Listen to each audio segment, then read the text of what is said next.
Today we're going to take a look at the displacement equation of simple harmonic motion. So recall what we did last time. We had a surface and we had a horizontal spring that's moving back and forth periodically, and we obtained its differential equation to be x to the second derivative is equal to negative omega square x, right? Just to recall that. And then now we want to find the displacement equation for that. Well, one thing very important about this motion is that it's periodic, right? So does that tell you something? Well, periodic functions that are available to us are of either sine or cosine, right?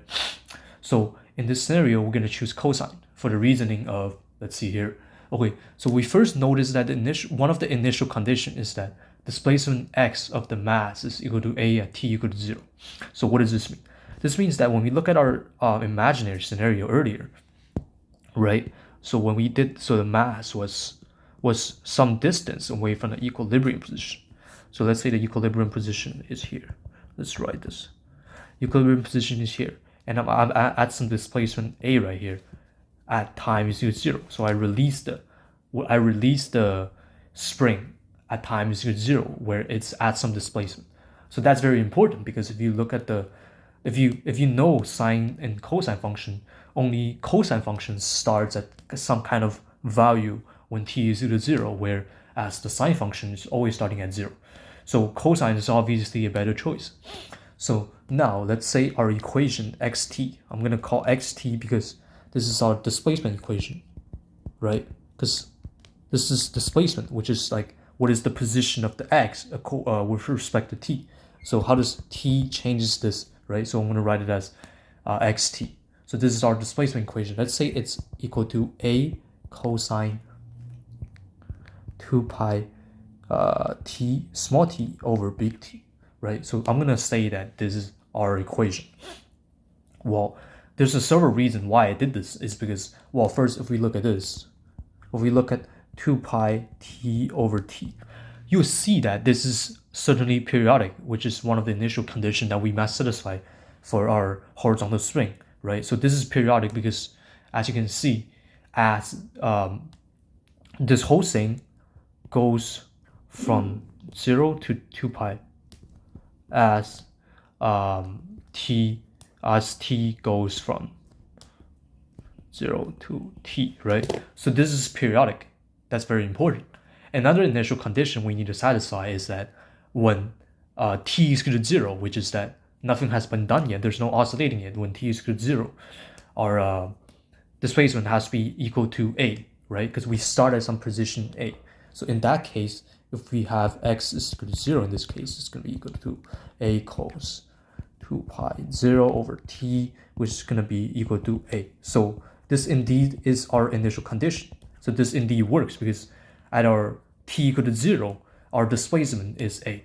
Okay, so this equation kind of works.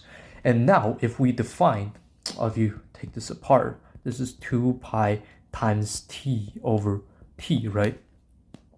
So if we make, let's say, omega, we're going to define a symbol called omega, which you probably learned earlier in your physics class as well. You know that omega is equal to 2 pi over t, right? So then this equation will just become, if we have omega in this equation, then this will just become xt is equal to a cosine omega t, right? So this is our displacement equation for this motion. In other online resources or classes, you might see that this get written in the form of xt is equal to a cos omega t plus phi. But phi, what phi here is that phi is basically a phase shift. Means that it's part of the initial condition. So for our initial condition here, our phi, we just assume phi to be 0. So yeah, so basically they're the same equation. And then if we take derivative of our displacement equation, it's going to give velocity. So v is going to be equal to, let's see, if we use chain rule, and then so this is going to be equal to a, and then sine omega t, right? Basically, we take the inside, which is the omega out, and then cosine becomes sine, and then obviously it becomes negative in that part.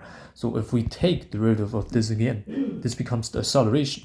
So our acceleration is equal to what? Well, acceleration is actually equal to negative omega squared a cosine omega t. Well, if you look at this, what is this? This is essentially x, right? This is exact equation as this. So this is essentially negative omega square a. I mean, square x, my bad.